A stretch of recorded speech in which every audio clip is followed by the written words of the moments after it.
intaa uu warsame gabayga tirinayay dadkuna sida xiisaha leh ugu jiibanayay wax carabastiis la ahaa oo faruurta ruugayay wiilkii dhaanraac ahaa. wuxuu diidan yahay sheekadan isaga macnaha u lahayn oo ay odayaasha aan wakhtiga la socon la neefneefsanayaan.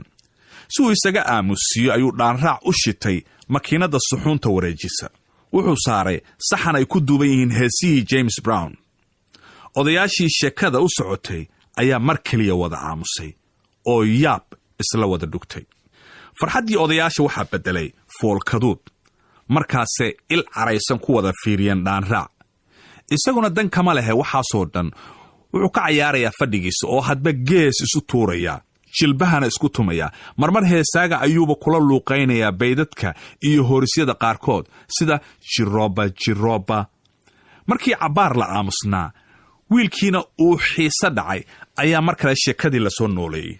ugu horrayntii waa suge ayaa isagoo aad uga caraysan waxyaalihii uu dhaanraac ku kacay wuxuu tusaale ahaan dadkii ugu tirshay masafadii Sheekh Axmed Gebyo oo ahayd qasqas carma ah iyo qaabis caamood, midba mar baa la qasmaansadaaye. quud haddii la karsho oo uu qaboobo, intuu qurmaa la soo qubaaye. geeyo qurxoon iyo qayl dameeraad, ninba midkiisaa la qaal badane. rati qawaar ah iyo qaalin juuclo ah, midba mar baa qalab la saaraaye. qashkariso iyo naagta qaafa ah, meherkaa loo wada qaybiyaaye. qaran haddii marba qoon u soo kaco, wixii qadiim ah baa la quursadaaye.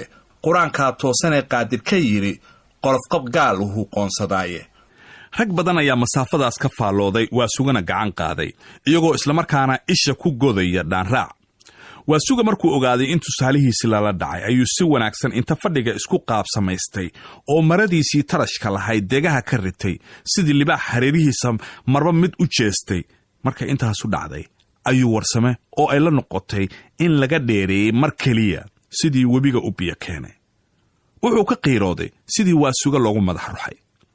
warsame isagoo guud ahaan aad uga hadlaya xaalkii dhaanraac, gaar ahaanna dantiisu tahay in uu libta abwaannimo ka xigsado waa suge, ayuu dadkii u tirshay gabaygii cilmi raage ee ahaa toogaysi buu galay furqaan tahajudkiisii. tawreed iyo injiil baa islaam taabacood yahay. xaqiyo tamaama xafiis loo tallaabsaday. meeshii tembigu ooli jiray buugag baa tubane. waxay culimo tawfiiq ku tahay turba naareede. tawxiidka waxaa looga tegay liila tacabkeede. sida toorka iyo kaashabaa la ysku tiimbadeeye. la talaalanyaysee kufriga loogu tiidhsaday. dadkii oo gabaygaa ka faalloonaya murtidiisana wadajir u dhuuxaya ayaa dagaal lama filaanihii dhex maray wiilkii dhaanraac ahaa iyo haweenay duq ah oo baabuurka meel dhexe ka soo raacday, fadhiidayna kursiga kiisa ku xiga. dagaalku waxa uu ka dhashay dhaanraac oo xabad sigaara shitay. duqdiina ay ku tidhi, ha igu afuufin qurunka afkaaga ka socda.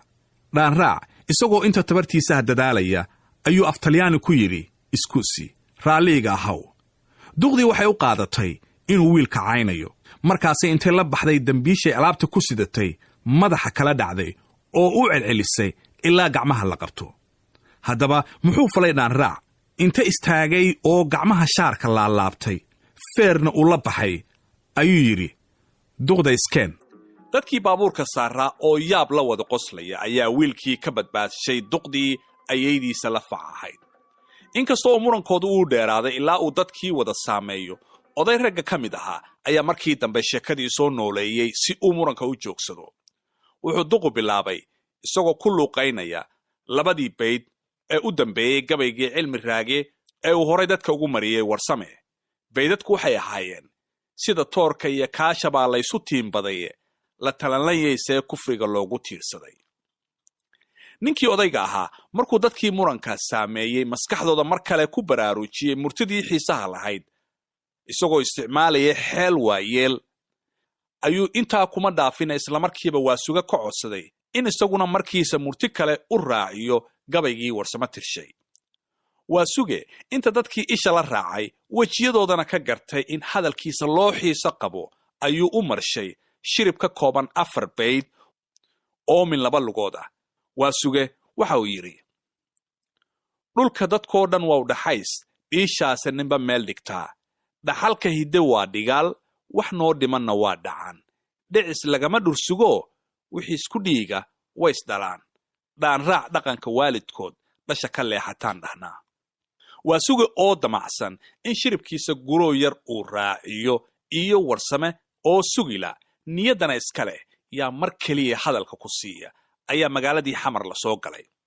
run ahaantii farxad gaar ahaaneed ayay leedahay imaanshaha magaalada xamar adigoo ka yimid dibadda ama gobollada gudaha. laakiinse waxa maalintaasi dadka baabuurka saaraa qaarkood kala qiimo badnayd sheekadii murtida iyo xiisaha lahayd ee waa suga iyo warsame. dadkii intiisa badnayd waxay baabuurka ka degeen iyagoo niyadsami u muujinaya labadii oday. dadka oo dhan qarbe ayay baabuurka uga degeen maxaa yeelay waxay magaalada ku soo beegmeen maalintii banaanbaxa loo dhigayay ayidaadii ku dhawaaqidda qoraalka af Soomaaliga. dad rag iyo dumar, dhalinyaro iyo waayeel intaba leh ayaa dhabayaasha magaalada sidii mawjadaha badda u qulqulaya.